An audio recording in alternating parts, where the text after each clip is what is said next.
Isu kesihatan diri antara perkara yang menjadi kerisauan setiap individu apabila ia boleh merenggut nyawa sekiranya tidak diendahkan. Harus kita sedar bahawa kesihatan adalah jaminan untuk hidup yang lebih sejahtera dan untuk mencapai tahap kesihatan yang terbaik, gaya hidup sihat merupakan satu daripada syaratnya.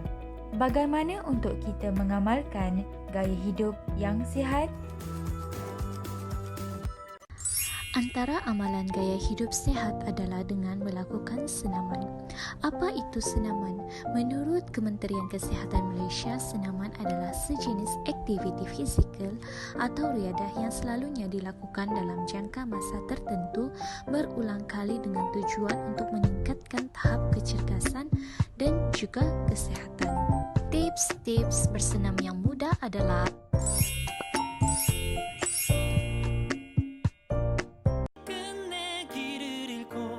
Pada hari ini saya nak mengajak anda semua untuk mengamalkan gaya hidup sihat dengan bersenam. Banyak manfaat yang akan diperoleh melalui aktiviti senaman. Antaranya ialah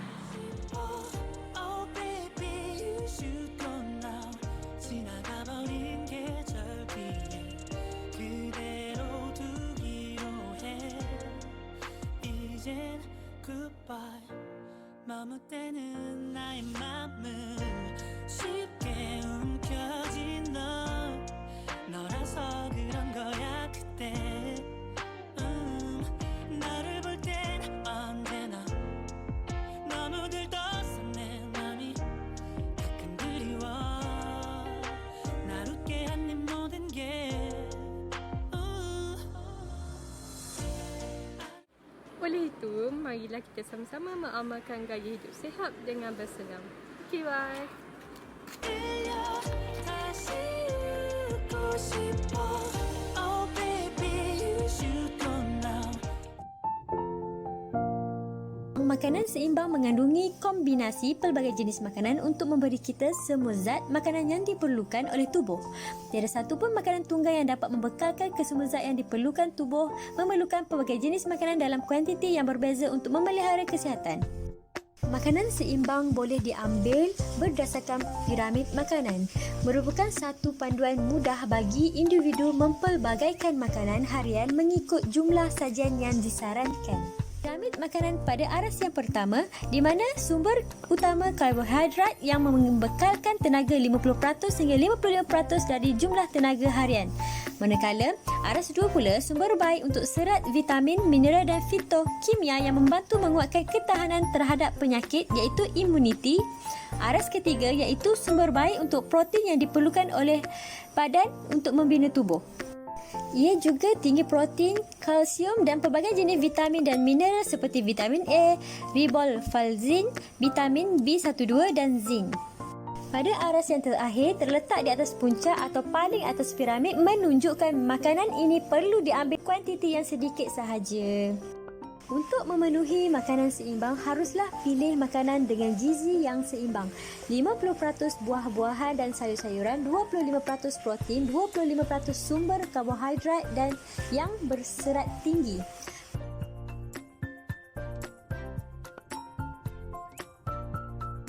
Pengurusan stres. Apa itu stres? Stres merupakan tindakan fizikal, emosi dan mental seseorang terhadap sebarang perubahan. Stres. Saya stres. Jom kenali stres anda. Pertama, dari segi fizikal, berasa gemetar, berpeluh, bernafas laju, sakit kepala, kering mulut dan cepat letih. Kedua, dari segi psikologikal, kebimbangan yang bertambah, susah nak tidur, perubahan emosi dan keliru. Ketiga, gangguan fikiran, sukar untuk membuat keputusan, kurang berminat dengan aktiviti harian dan berfikiran negatif sehingga menyebabkan kurang keyakinan diri. Dan keempat, tingkah laku, bercakap dengan cepat, menguap, mudah tersinggung dan agresif. Apakah punca yang menyebabkan anda mengalami tekanan atau stres?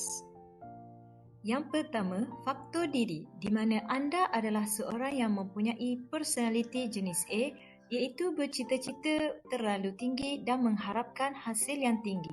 Yang kedua, faktor persekitaran seperti suasana yang terlalu bising. Faktor yang ketiga adalah faktor pemakanan seperti pengambilan kafein yang menyebabkan hormon stres dalam badan meningkat. Yang keempat, faktor cara hidup iaitu mengalami masalah kewangan atau dibelenggu hutang. Terusnya, apakah yang perlu anda lakukan untuk mengurangkan stres? Yang pertama, anda perlu menerima kenyataan bahawa anda sedang mengalami stres. Yang kedua, anda perlu mengenal pasti punca yang menyebabkan anda stres. Yang ketiga, pelajari dan amalkan teknik dan kaedah pengurusan stres. Yang keempat, sekiranya tiada perubahan selepas 3 minggu, segeralah berjumpa dengan pakar.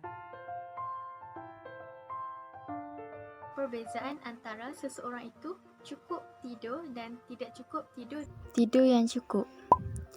Berasa segar untuk menyiapkan tugasan, seseorang itu dapat meningkatkan kemahiran berfikir, bersemangat dalam melakukan tugasan dan akhir sekali sihat tubuh badan. Kurang tidur. Seseorang yang kurang tidur akan menyebabkan badan berasa lesu, sentiasa rasa mengantuk, tidak bersemangat dalam melakukan tugasan dan akhir sekali akan berasa sakit kepala di waktu pagi. Tips untuk tidur yang lebih baik. Setiap manusia memerlukan tidur yang berkualiti bagi memastikan kesihatan diri terjamin. Terdapat beberapa cara bagi seseorang individu tersebut mendapat tidur malam yang lebih baik dan mencukupi. Pertama, ikut jadual tidur. Luangkan waktu tidur tidak lebih daripada 8 jam. Jumlah tidur yang disyorkan untuk orang dewasa yang sihat sekurang-kurangnya 7 jam. Yang kedua, menjaga pemakanan dan minuman sebelum tidur. Elakkan makanan yang berat dalam beberapa jam sebelum tidur. Elakkan juga pengambilan kafein 4 hingga 6 jam sebelum tidur dan cuba meminimumkan pengambilannya kerana ia memakan masa yang berjam-jam untuk habis dan menyebabkan corak tidur tersebut terganggu. Yang ketiga, cipta persekitaran yang tenang, yang mana elakkan penggunaan skrin pemancar cahaya yang berpanjangan sebelum tidur. Yang keempat, menguruskan kebimbangan, yang mana cara mengatasi kerisauan ini adalah dengan menuliskan apa yang ada di fikiran dan kemudian ketepikan untuk esok. Apa itu pemeriksaan kesihatan? Ia merupakan satu saringan untuk mengesan tahap ataupun keadaan kesihatan seseorang dan penyakit kronik dengan lebih awal. Pemeriksaan kesihatan amatlah wajar dilakukan bagi memastikan kesihatan kita dalam keadaan yang baik. Seseorang perlu melakukan pemeriksaan kesihatan sekurang-kurangnya 2 kali setahun ataupun 6 bulan sekali. Kepentingan menjalani pemeriksaan kesihatan. Yang pertama, mengurangkan risiko sakit. Yang kedua, mengesan lebih awal potensi keadaan kesihatan atau penyakit. Yang ketiga, meningkatkan peluang rawatan dan penyembuhan. Yang keempat, menghadkan risiko komplikasi dengan memantau keadaan sedia ada. Dan yang kelima, mengurangkan kos penjagaan kesihatan.